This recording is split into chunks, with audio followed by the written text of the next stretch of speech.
Man, I really don't have anything witty to joke about this time. Witty? You? Oh, ha ha. But seriously, this is a good series. Yeah, it has been a pretty good series.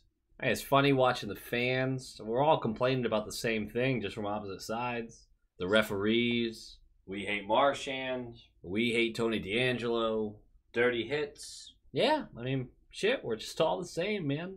Yeah, we really do have more similarities than differences. But you know what I really want to say? Is no matter what happens in Game 7, I respect you. This is a hell of a series. It deserved to go 7 games. Well, you know what, man? I appreciate that.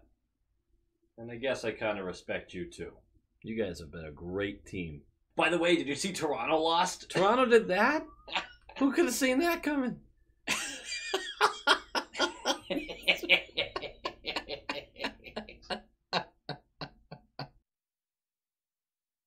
Low quality fans of a high quality Bruins team, that is a dub! Survival! It's all about survival. A must win, and the team responded again! We just keep responding! We've given ourselves the chance to go into PNC Arena and win a Game 7. That home ice has been so important. Every home game, the home team has won. That didn't make a ton of sense out of my mouth, but it is what it is. This series is on. Game 7, Saturday. Be there. I'm so excited. I'm losing my mind. I'm so pumped. I'm so proud of this team. I'm so proud of their response every time. Go down 2-0 in the series. Fuck that. Tie it up with 2 quick games in a row. Just get those dubs. Game 5, you lose. A lot of teams will be deflated after that. We win Game 6. We force that Game 7. Yeah. Well, we can't win at PNC. We're going to try. We're going to try. And you keep that game close. And you just need a bounce. Oh, yeah. It's doable. The matchups, the stall line, been crushing us. Absolutely crushing us. But here's the fun fact about that. It's super fun, trust me. When the Canes have been home, they put the stall line against the Bergeron line, shut down our offense. We haven't had a lot of bottom 6 scoring. Second line hasn't been able to handle the Aho line that then goes to them, and the Aho line's been better. When it's our turn for home ice, we put Bergeron, our best, up against Aho, their best.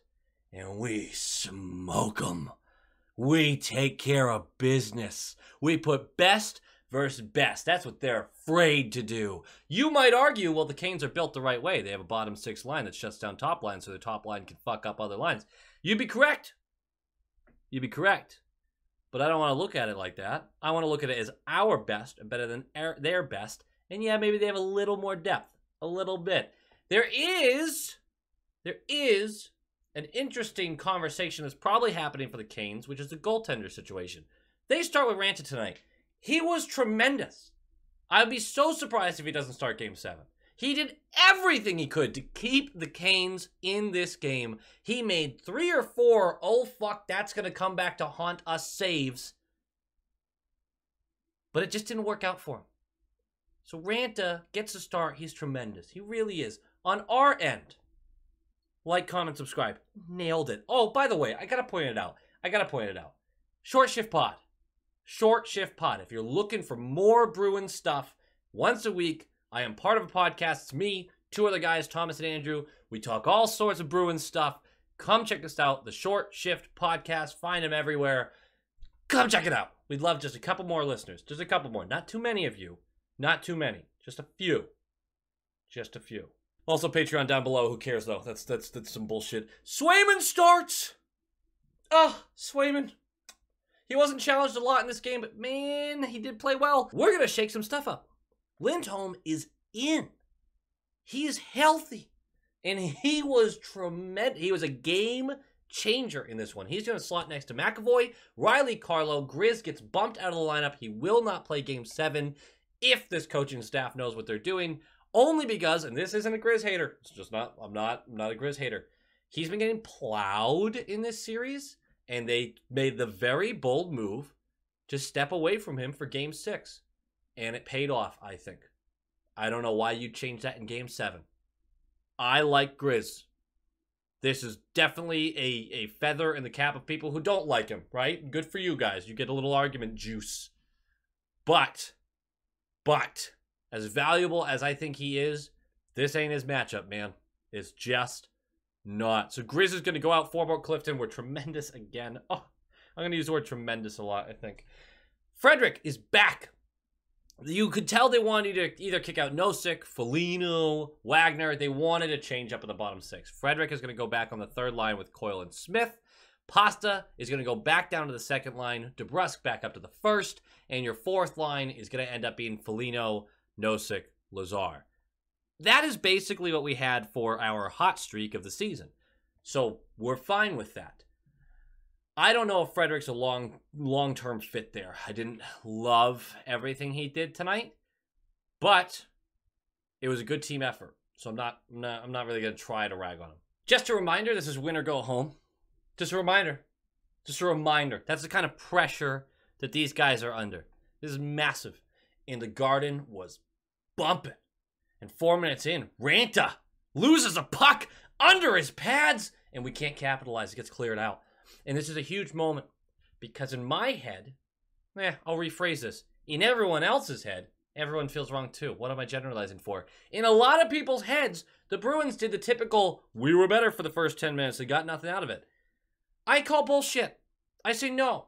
Did we have more possession? Oh, yeah. Did we actually have scoring chances? Oh, no. No. We really didn't. I thought they did a tremendous job. I'm going to keep using the T word. What am I doing? A tremendous job keeping us to the perimeter, and we really only had 1 or 2 scoring chances while they would come down the ice and have a couple in front of us. 6:30 in, I thought we had conceded the first goal again. 6:30 in, there's a mad scramble in front of Swayman. He goes down trying to get the puck. Whistle blows. 2.5 passes. Puck gets flipped over Swayman into the net. Canes cheer, but obviously it's waved off. The whistle is blown. Quick whistle benefited us. We're gonna benefit from a late one later on in the game too. So I mean, I'm gonna take those right now. I'm just gonna take those. But there were some scary moments early on in this game, and the Carolina Hurricanes through one, probably the better team.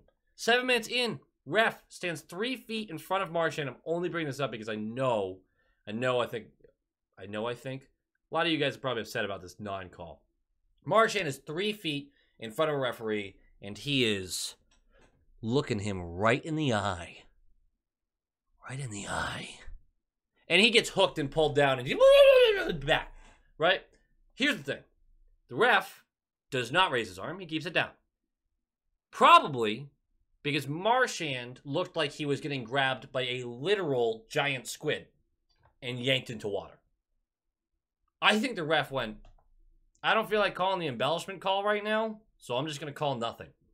So fuck off with that. Because he's literally staring at Marchand as he's clearly getting hooked to the ice. But it's so bad that I think he just went, you know what? Hooking and embellishment offsets, I'm not even calling it right now. That's kind of up to them to do when they know it's offsetting stuff. I kind of like the non-call. He really felt like he was selling that one. And I don't like it when people sell calls.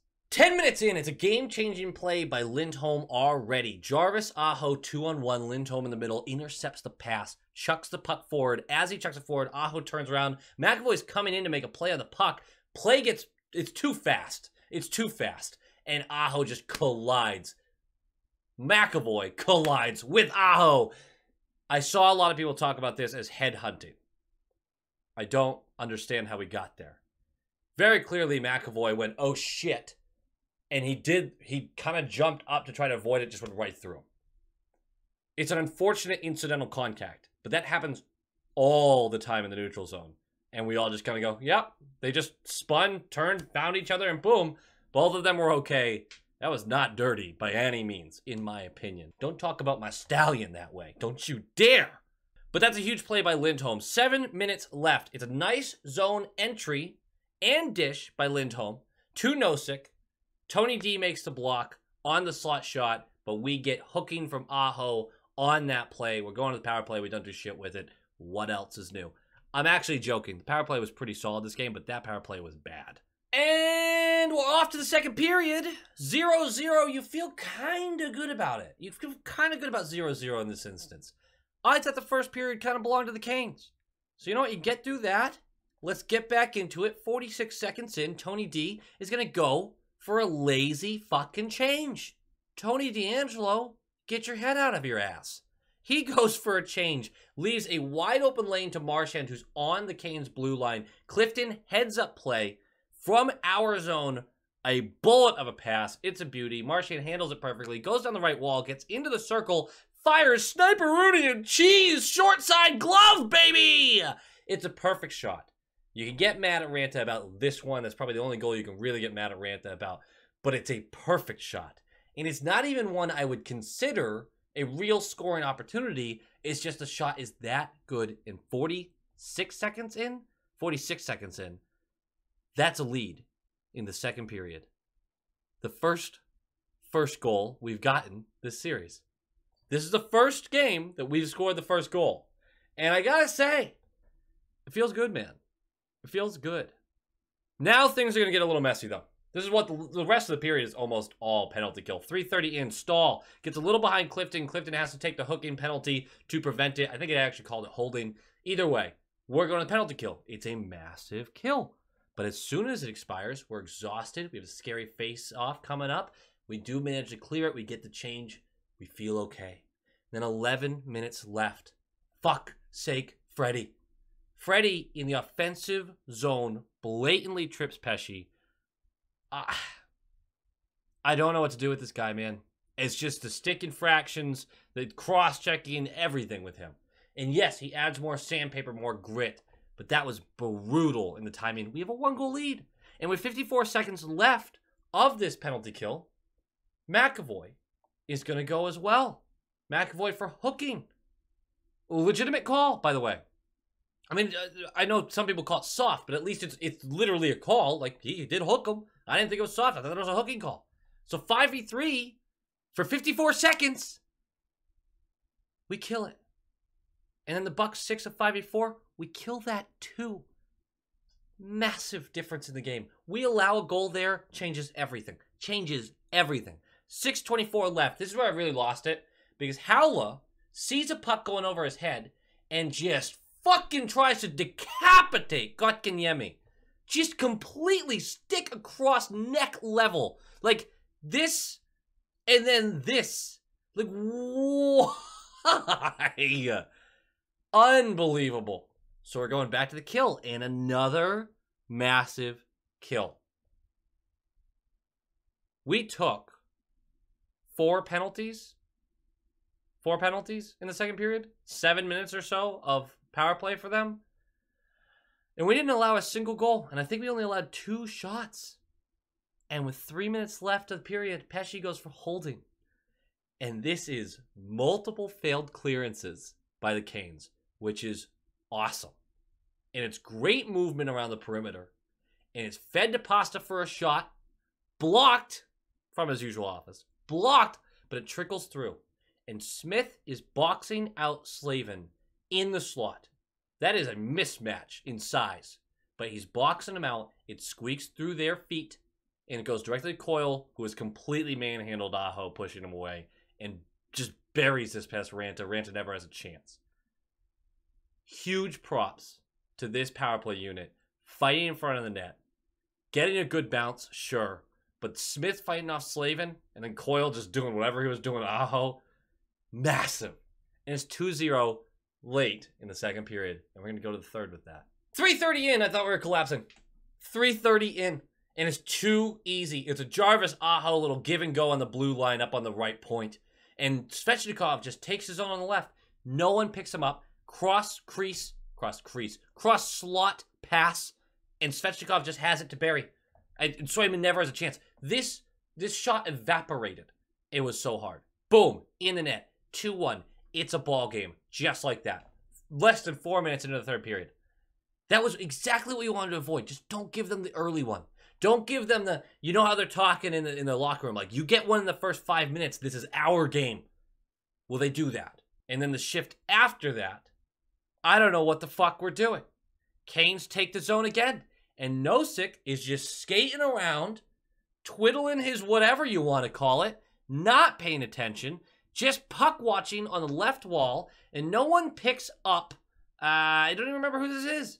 Natchez gets a free 1v1 with Swayman in the slot because Nosek's just at the wall. Swayman makes a save. Again, massive game changer right there. The save that needed to happen to keep this a 1-goal game. We're 5 minutes in. I said take a timeout. I probably would have. Take a timeout. Don't allow this to keep unraveling. But they don't, and they fight through adversity. In 13 minutes left, the last minute and a half was first line, then second line, crushing the Canes into their zone. And it was cycling, and yes, again, failed clearances by the Canes. I've never seen them fail like 3 clearances in one shift. They're way more responsible than that. But it's just continuing to turn over the puck in their own zone. Eventually, something's going to happen. And of course, eventually, something does. Problem is, I can't even really follow it. It's crazy. Everyone's setting picks for each other. There's a lot of crowd in the middle, but eventually it ends up on McAvoy's stick as he keeps the puck into the zone in the high slot. Cycles around to the right. He had 2 people coming right at him. Cycles around to the right. The 2 people get caught too high. Haula is in the slot, ready to go, uncovered. And McAvoy just up on a platter, man. Perfect pass right to him with speed. So all Haula really has to do is redirect it into the net from about 5 or 6 feet out from Ranta. He does exactly that. 3-1. What a response. 13 minutes left in this game.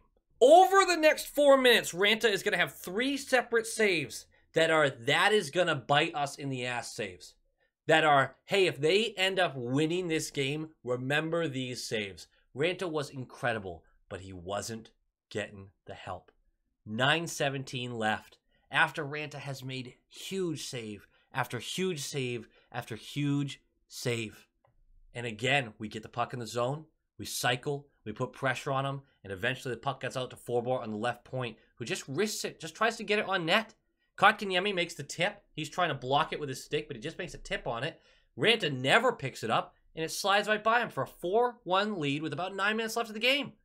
Game's not over here, but that was pretty much it, right? That was pretty much it. And I have to say this, Foligno was a huge part of that shift. He helped the initial entry of it. He made a play to keep the puck in the zone on the blue line. He made a play in front of the net to keep the play alive. Foligno deserves a lot of credit there. A lot of credit. And with 8 minutes left, Slavin, boneheaded delay of game, clears it over the glass. You never see Slavin do that kind of shit. But he does. We are not going to get anything on the power play. Doesn't matter to me. I was more interested in killing those 2 minutes anyway. And with 4:30 left, they pull the goalie. And with 4:17 left, Lazar is going to backhand it from the red line and get it into the net. Center ice, just backhands it, flips it in, it goes in. 5-1. Now we are going to get a 4-minute spearing call on Marchand. I'd be shocked if there's anything else here. I have seen one replay, and I'm really surprised this was called 4 minutes, unless for some reason there was blood somewhere. There wasn't a lot there. But 4-minute power play for the Canes with less than 4 minutes left in the game. Svechnikov is again going to evaporate a puck shooting on Swayman. He's going to score from a cross-crease pass. Beautiful, beautiful, beautiful pass. Beautiful shot. Not much you can do there. Final score 5-2. Who gives a shit? Who gives a shit? We kill off the second penalty. No one cares. That's a massive, massive win. A huge response by the boys. And they've given themselves a chance. And in game notes, the first thing I want to say, I'm never like okay with losing, right? This is a professional hockey league, though. It's professionals against professionals. We're the underdog. Like, this is our excuse, right? If we lose, we're the underdog. That team's supposed to win. Da-da-da-da-da. But there's one thing that I won't accept from Game 7. Win, lose, or there's no other options. One thing I won't accept. And it's a Game 5 effort. Because in Game 5, we lost largely because we did not outwork the team. I think we let the early calls from the refs bother us. We never truly got back into that. If we lose Game 7, I need to know they laid everything on the line. Because Bergeron isn't going to be around forever. I think he comes back for another couple of years, but he's not going to be around forever. And eventually, you're going to have to look back and say, hey, what years did we waste? This has to be full effort. Full effort for Game 7. But for this game, for game notes, the role players were huge. Now, the top line was the top line. The top 6 was great. But the role players of Clifton, Forbort, excellent, excellent. Foligno was really good in this game, and he actually did some things in the offensive zone that I liked. He did some things I didn't like too. But some things that I liked. Lazar was massive. Nosek had his ups and downs. Smith was good. Like, Coyle was good. The role players did very well in this one. And more than anyone, I think our defensive structure, keeping the puck out of the slot, was just massive. Swayman didn't have to do a lot. And he certainly didn't let in any softies this game. It cannot be understated enough that Lindholm is a game changer. He had an excellent game. Just so important to that win. And I like to point that out because he just got back. It feels good, man. It feels good.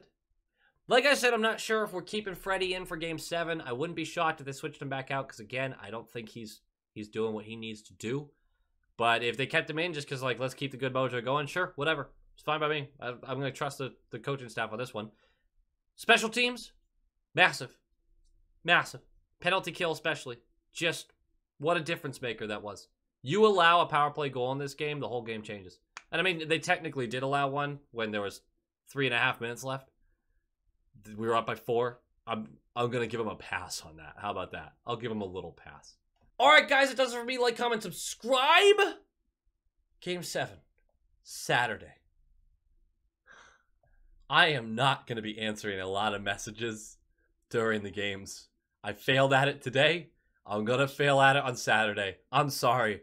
I haven't trained myself to be able to do it well yet. I just haven't. I think I'll get better at it, but guys, I am dying over here during these games, as many, just like you are. Just like many of you are. I just don't have it into me to respond during the games well. I do respond after. I apologize for anybody who's like, "What, dude, are you ignoring me?" I'm not. I'm just dying. Go Bees!